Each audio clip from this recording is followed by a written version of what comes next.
Hello students, welcome back to my YouTube channel physics club by Shakti sir.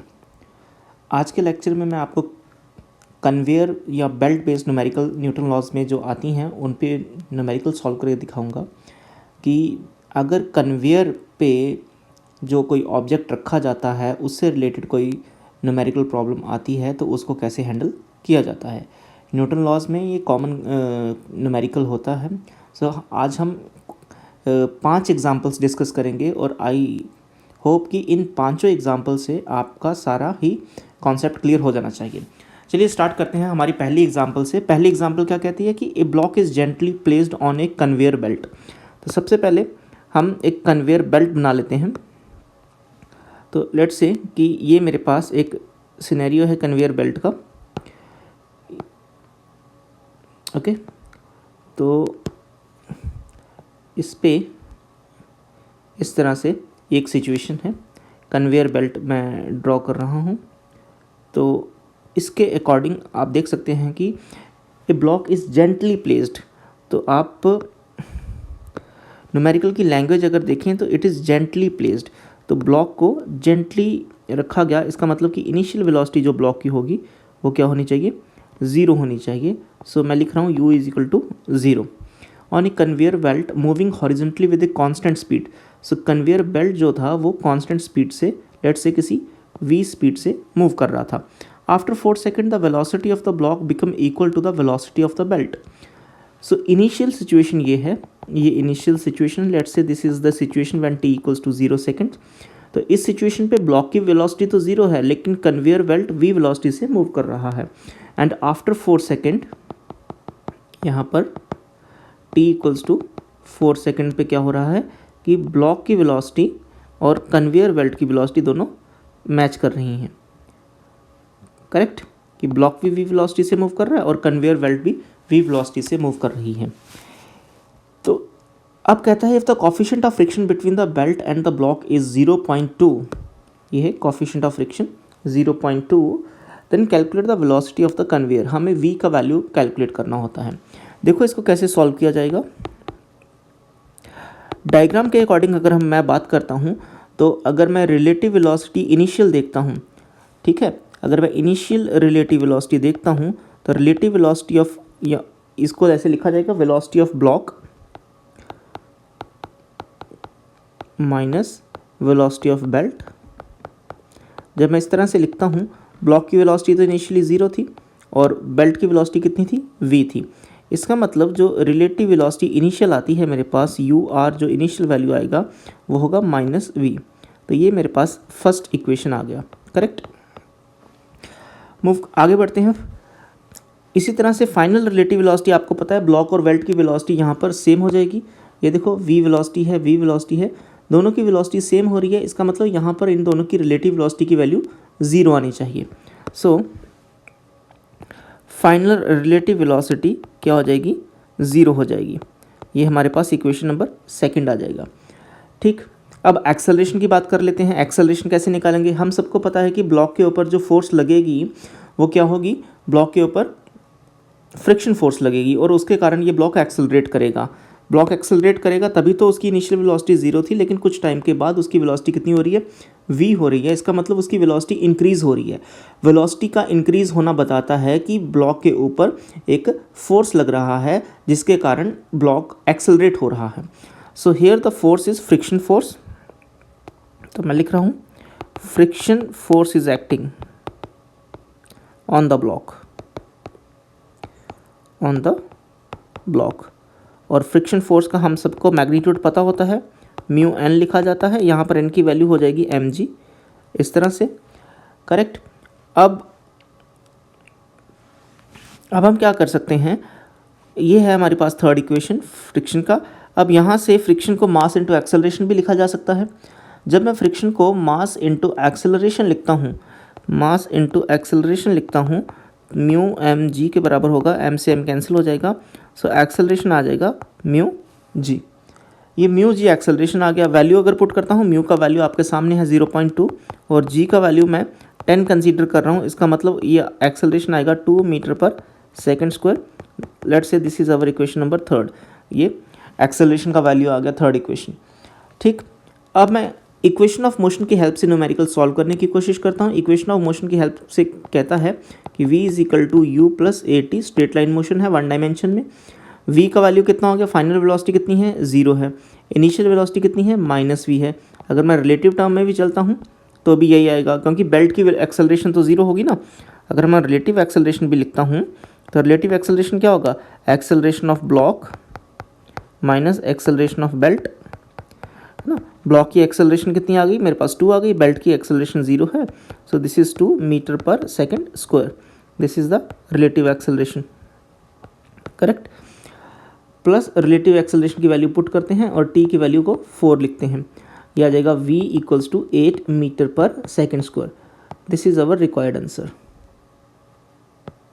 This is our required answer of this numerical. I hope कि आपको ये numerical clear होगा बिल्कुल ही straight forward language में, straight forward wording में आपके सामने ये न्यूमेरिकल मैंने रखा है। चलिए मूव करते हैं क्वेश्चन नंबर 2 की तरफ। एग्जाम्पल नंबर 2 आपके सामने है। एग्जाम्पल नंबर 2 क्या कहता है, a man standing stationary with respect to a horizontal conveyor.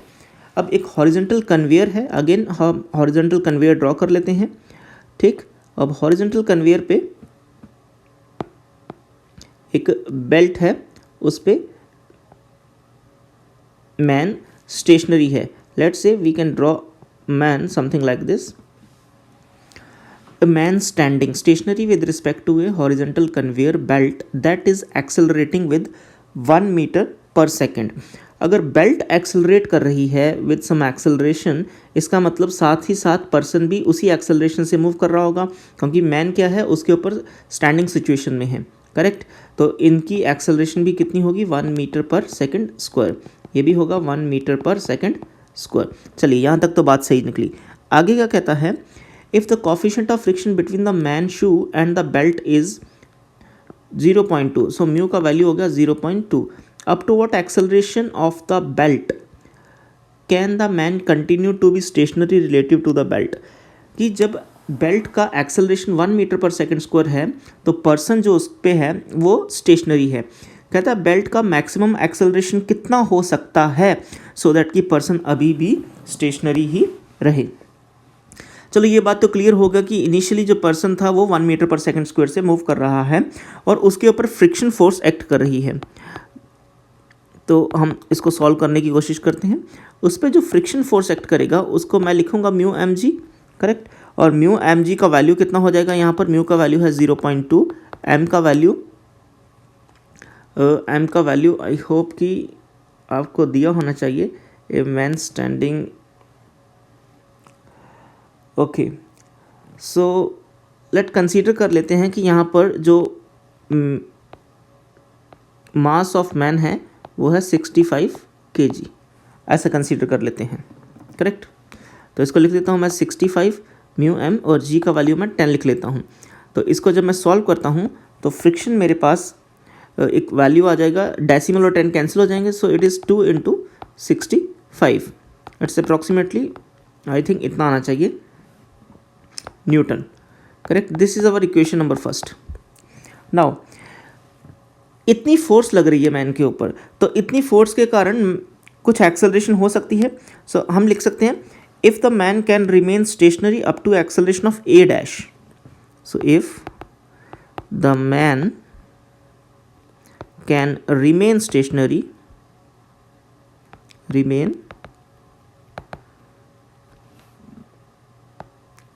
remain stationary up to an acceleration of a dash with respect to belt, then तो क्या होगा, कितनी फोर्स लग रही है, F फोर्स लग रही है। तो होता क्या है, force is equal to mass into acceleration. चलिए फोर्स तो हो गई 130, मास कितना है 65 है और ये आ जाएगा ए डैश। जब आप इसको सॉल्व करते हो, इसको सॉल्व करोगे तो ये आ जाएगा 2 मीटर पर second square is equal to A dash. So this can be the maximum acceleration with which the man can accelerate और the belt can accelerate, still the man remain stationary on the belt. So this is our required answer of this numerical. Example number third आपके सामने है। Example number third आसान है, important है। क्या कहता है? एक conveyor belt is designed to transport packages of various weight. Clear? Each 10 kg package has a coefficient of kinetic friction 0.5. ठीक है, तो म्यू के का वैल्यू, म्यू के हमारे पास हो गया 0.5 और मास कितना है मेरे पास? 10 kg है। Correct? If the speed of the conveyor belt is 5 metre पर second and then it suddenly stops. So initially कितनी स्पीड थी? 5 मीटर पर सेकेंड और बाद में वो रुक गई।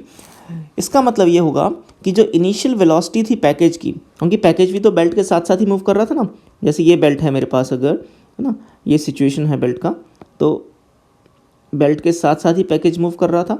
तो ये मैं बना लेता हूँ यहाँ पर ऐसे, ठीक। और ये एक मेरे पास बॉक्स है, करेक्ट, ये। So belt is moving with 5 metre पर सेकेंड। तो ये क्या था? उसके ऊपर रखा गया था ये 10 kg का बॉक्स, तो ये भी 10 kg की स्पीड से मूव कर रहा था। इसका मतलब initial speed of the package अगर मैं बात करूं तो वो कितनी थी? 5 मीटर पर सेकेंड। बट फाइनली जब बेल्ट रुक जाती है, सडनली स्टॉप, आप देख सकते हो क्या लिखा गया है? Belt suddenly stops. बेल्ट रुक जाएगी तो पैकेज भी कुछ देर के बाद रुक जाएगा।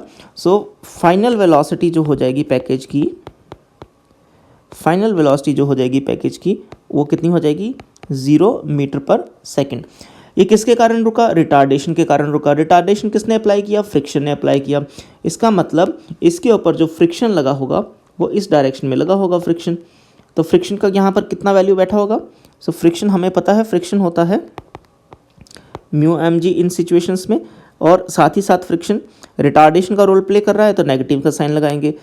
सो friction is equal to mass into acceleration, negative mu M G, M से एम कैंसिल हो जाएगा। एक्सेलरेशन ड्यू टू फ्रिक्शन कितना आ गया? माइनस म्यू जी।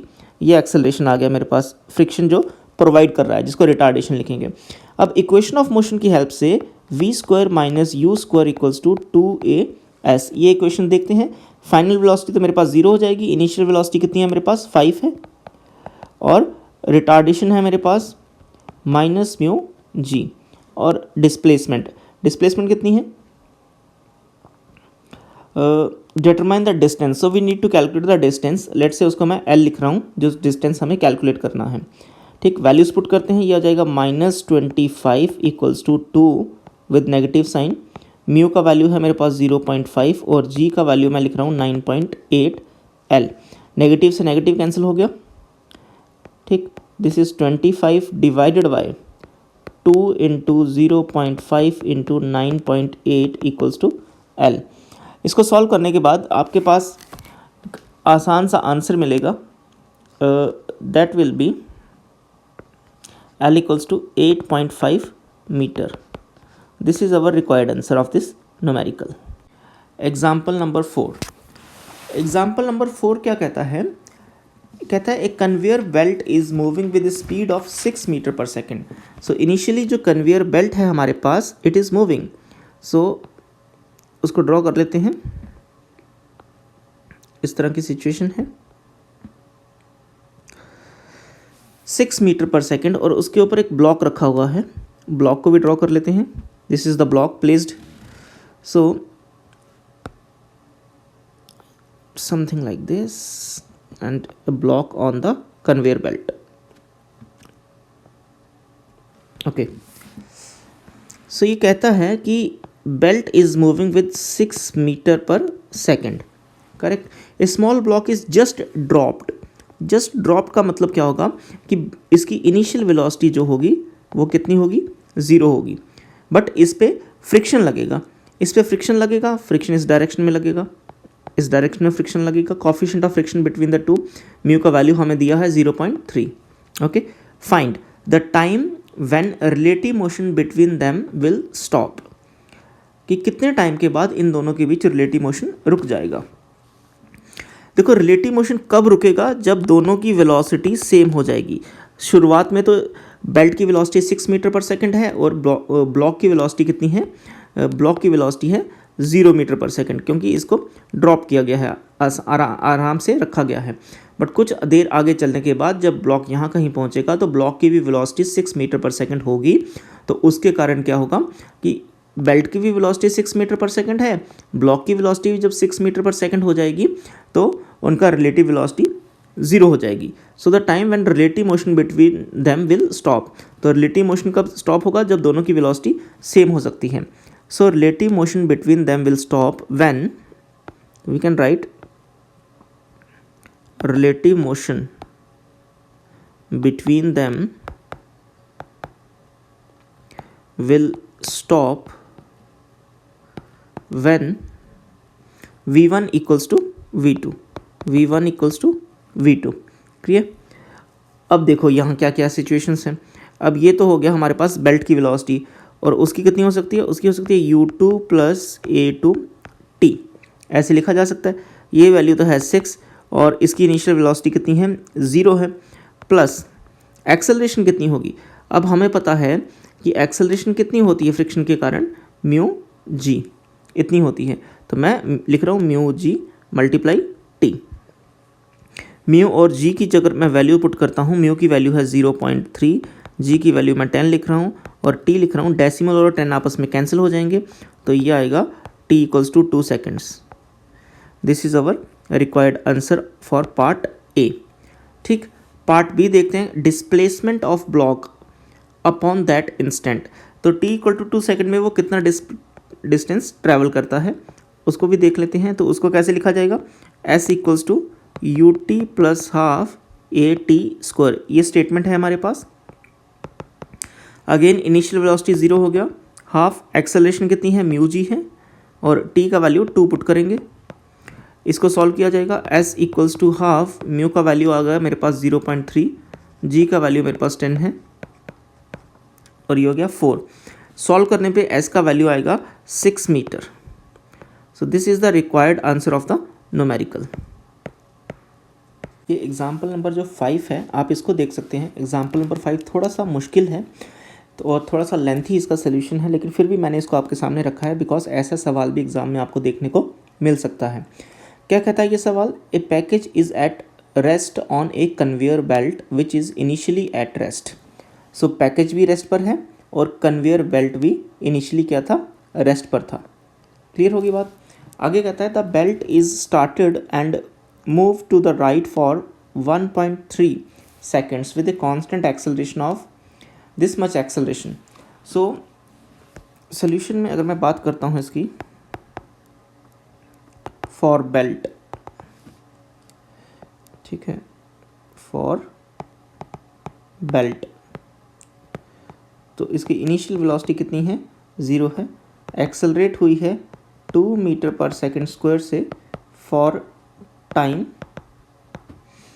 की वैल्यू है 1.3 सेकेंड्स। इतनी देर के लिए ये एक्सेलरेट हुई है। The belt then move with constant deceleration a2 and comes to stop after total displacement of. फिर ये एक्सेलरेट होने के बाद डी एक्सेलरेट होती है और टोटल डिस्प्लेसमेंट इतनी कवर करती है। डी एक्सेलरेट होके रुक जाएगी ना बेल्ट। तो पहले देखते हैं कि इसने जब एक्सेलरेट हो रही थी तो इसने कितना डिस्प्लेसमेंट कवर किया। तो इसको S1 देखते हैं। S1 इज़ द डिस्प्लेसमेंट जब बेल्ट एक्सेलरेट कर रही थी। सो S = ut + ½ at²। Values put करते हैं। हाफ a की वैल्यू है 2 और t का स्क्वायर। इसको जब आप देखोगे तो S1 का वैल्यू आ जाएगा आपके पास 1.69 meter. This is S1। Okay, let's say this is our equation number 1। So इतना डिस्प्लेसमेंट कवर किया है बेल्ट ने एक्सेलरेशन के दौरान, या आप कह सकते हो कि 1.3 सेकेंड्स में। टोटल डिस्प्लेसमेंट कितना बेल्ट ने कवर किया है? The belt cover total displacement of 2.2 meter as the belt cover total displacement of 2.2 meter. Therefore deceleration के दौरान इसने कितना डिस्प्लेसमेंट कवर किया होगा? तो उसको हम लिख सकते हैं S2 = S - S1। 2.2 माइनस 1.69, तो ये S2 का वैल्यू ऐसे आ जाएगा। सो S2 का वैल्यू मेरे पास आएगा 0.51 meter. So this is the displacement covered by the belt during deceleration. Let's say this is our equation number 2। इतनी बात क्लियर होती है। अब ये देखते हैं कि जब वो देखो ये इसका टाइम फ्रेम बन रहा है कि t इक्वल्स टू 0, यहाँ पर t इक्वल्स टू 1.3 सेकेंड्स, कि ये 0 से शुरू हुआ था, यहाँ पर इसके पास कुछ ना कुछ वेलोसिटी रही होगी 1.3 सेकेंड्स पे, और ये कितने से एक्सेलरेट किया, ये एक्सेलरेट किया 2 मीटर पर सेकेंड स्क्वायर। तो ये v का कैलकुलेशन कर लेते हैं पहले कि इसकी वेलोसिटी कितनी रही होगी। So v is equal to U plus 80, value put करेंगे जब, तो u का वैल्यू तो 0 है, a का वैल्यू है 2 और t का वैल्यू है 1.3। तो v का वैल्यू यहाँ पर क्या आ जाएगा 2.6 मीटर पर सेकेंड। ये वेलोसिटी आ जाएगी हमारे पास जब टाइम कितना है 1.3 सेकेंड है। Clear? Let's say this is our equation number 3। Okay, अब इतनी बातें हमने क्लियर कर ली हैं। अब ये भी देख लेते हैं कि जो डी एक्सेलरेशन हुई है, क्योंकि जब डी एक्सेलरेशन होगा तो फाइनली बेल्ट रेस्ट पे आ जाएगी ना, तो फाइनल वेलोसिटी भी कितनी हो जाएगी 0, due to DECELERATION, due to deceleration final velocity 0 हो जाएगी। तो इसकी रिटार्डेशन कितना होगा फिर इस दौरान, जिसके कारण ये 0 आ रहा फाइनल वेलोसिटी। तो इसको मैं इनिशियल वेलोसिटी मानूंगा, ये फाइनल वेलोसिटी होगी, और मैं यहाँ पर रिटार्डेशन कैलकुलेट करूँगा, क्योंकि ये अब डिस्टेंस मुझे पता है जिसको मैं S2 लिख रहा हूँ। क्लियर? सो फाइनल वेलोसिटी का स्क्वायर माइनस इनिशियल वेलोसिटी का square equals to 2a-S2। Final velocity 0 हो जाएगी, इनिशियल वेलोसिटी आई मेरे पास 2.6 का स्क्वायर इक्वल्स टू 2a- और S2 का वैल्यू है 0.51। इसको अगर मैं सॉल्व करता हूँ तो a' comes out to being negative of 6.627 meter पर सेकेंड स्क्वायर। इतना देखो, इतनी बात तो क्लियर है, ये पहले ही हमें पता ही है डी एक्सेलरेशन है, तो आप इसको नेगेटिव साइन ना भी लिखो तो भी बात यहाँ पर बन जाएगी। यहाँ पर इधर हम इसको नेगेटिव साइन लगा देते हैं क्योंकि हमें पता है कि ये ऑलरेडी डी एक्सेलरेशन है। ठीक, तो नेगेटिव नेगेटिव कैंसिल हो जाएगा, तो ये पॉजिटिव आ जाएगा। चलिए, इतनी बात तो क्लियर हो गई। अब हमें देखना है कि यहाँ तक फाइनल वेलोसिटी 0 होने तक कितना टाइम लगा। लेट्स से t1 तो था 1.3 सेकंड तक, तो जब ये यहाँ से यहाँ पर आई है तो इसको कितना टाइम लगा होगा, यहाँ पर फाइनल टाइम कितना रहा होगा। तो टाइम की इक्वेशन देखते हैं, कौन सी इक्वेशन ऑफ मोशन यूज़ करके सेटिंग बैठेगी। तो मैं ऐसे लिख सकता हूँ v is equal to U plus a t2, ऐसे लिख दूँ t2। तो फाइनल वेलोसिटी कितनी है और इनिशियल वेलोसिटी तो मेरे पास रही है 2.6 प्लस, और यहाँ पर रिटार्डेशन हो रहा है, कितना हो रहा है -6.63 t2। ये जो है ना, ये डी एक्सेलरेशन है एक किस्म से, है ना, लिखा हुआ क्लियरली उन्होंने डी एक्सेलरेशन, तो इसको नेगेटिव साइन से ही रखते हैं इस तरह से। यहाँ से t2 का आपके पास वैल्यू आ जाएगा, t2 comes out to be 0.392 seconds, इस तरह से।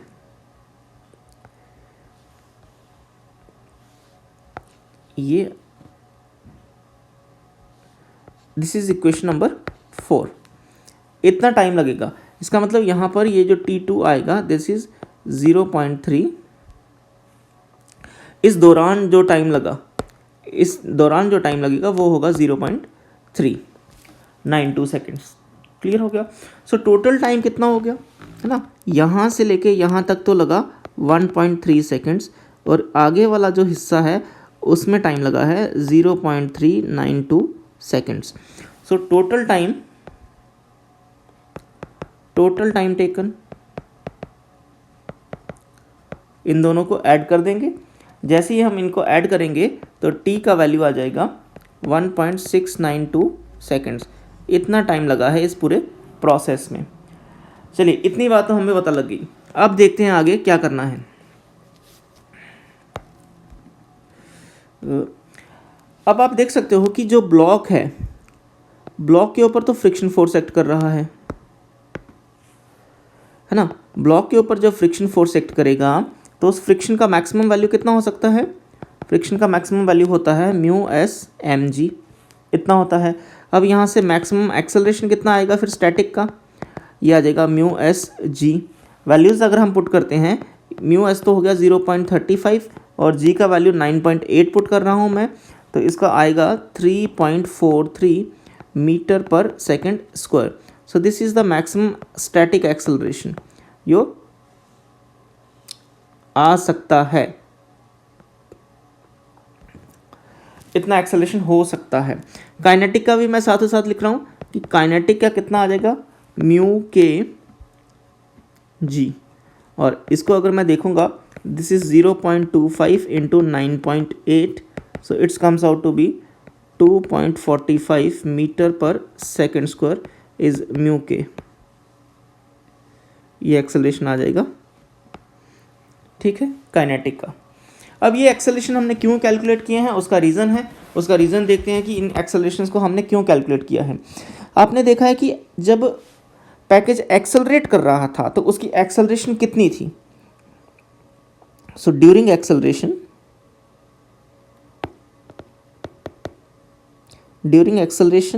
ऑफ द पैकेज,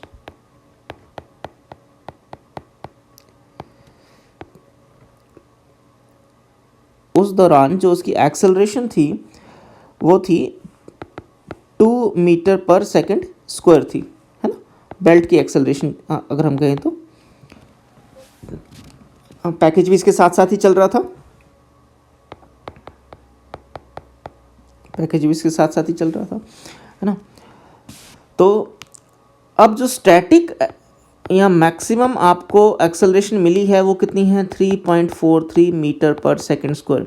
इसका मतलब जो स्टैटिक फ्रिक्शन अप्लाई होगा वो अपने आप को सेल्फ एडजस्ट करेगा इस तरह से कि पैकेज भी बेल्ट के साथ साथ 2 मीटर पर सेकेंड की स्पीड से एक्सेलरेशन से ही मूव करे, है ना। ये देखो ना, इसका मैक्सिमम वैल्यू कितना आया? इतना आया। सो ये जो maximum value of static friction है ये अपने आप को इस तरह से एडजस्ट करेगा, इस तरह से एडजस्ट करेगा कि पैकेज जो है वो इस बेल्ट के साथ साथ ही मूव करे, क्योंकि उसके पास ज़्यादा है, इसका मतलब वो कम कर सकता है। कम होता तो ज़्यादा नहीं कर सकता ना, है ना। तो इसीलिए therefore the package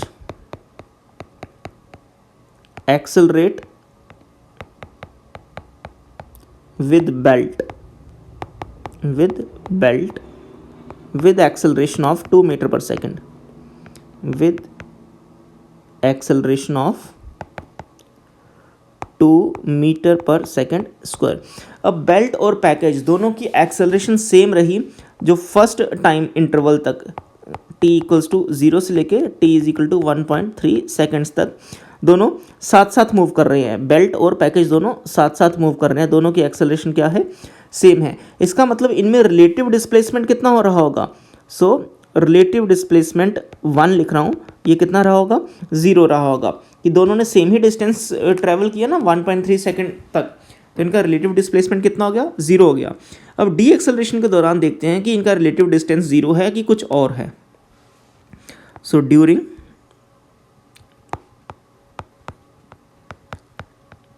D acceleration of the belt, तो आपने डी एक्सेलरेशन के दौरान देखा कि कितनी एक्सेलरेशन था। हमने काइनेटिक एक्सेलरेशन तो देख लिया 2.45 इतना था पैकेज का, राइट। बट जो बेल्ट का एक्सेलरेशन हमने कैलकुलेट किया था 6.63 मीटर पर सेकेंड स्क्वायर, ये बेल्ट का था। अब आप देखोगे कि बेल्ट का एक्सेलरेशन ज़्यादा है और पैकेज का एक्सेलरेशन कम होगा, कम है। इसका मतलब क्या होगा कि दोनों अलग अलग डिस्प्लेसमेंट ट्रैवल करेंगे। तो इनमें रिलेटिव एक्सेलरेशन देख लेते हैं कितना होगा। रिलेटिव एक्सेलरेशन क्या होगा? 6.63 नेगेटिव ऑफ 2.45 सॉल्व करें तो ये आ जाएगा 4.18 मीटर पर सेकेंड स्क्वायर। ये इनका रिलेटिव एक्सेलरेशन आ गया। चलिए इक्वेशन यूज़ करते हैं, S R equals to URT plus half ART²। Initial speed दोनों का क्या है, 0 है, प्लस हाफ रिलेटिव एक्सेलरेशन 4.18 है, और t की वैल्यू भी हमने कैलकुलेट की हुई थी 0.392²। इस तरह से सॉल्व करेंगे, रिलेटिव आपको डिस्प्लेसमेंट मिल जाएगा 0.32 मीटर। सो डी एक्सेलरेशन के दौरान आपको डिस्प्लेसमेंट दिखाई दिया है, बट एक्सेलरेशन वाले पार्ट में डिस्प्लेसमेंट का वैल्यू या रिलेटिव डिस्प्लेसमेंट का वैल्यू कितना था, 0 था। So we can say that the displacement of the package relative to the belt is 0.32 metre. Hence the displacement of the package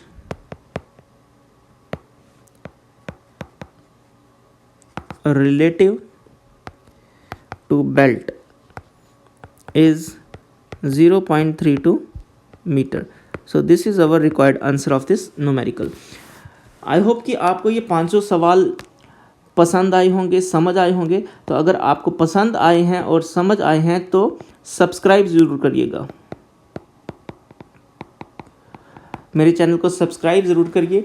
subscribe करिए, अपने फ्रेंड्स में शेयर करिए, कमेंट सेक्शन में ज़रूर बताइएगा कि आपको मेरे लेक्चर्स कैसे लग रहे हैं।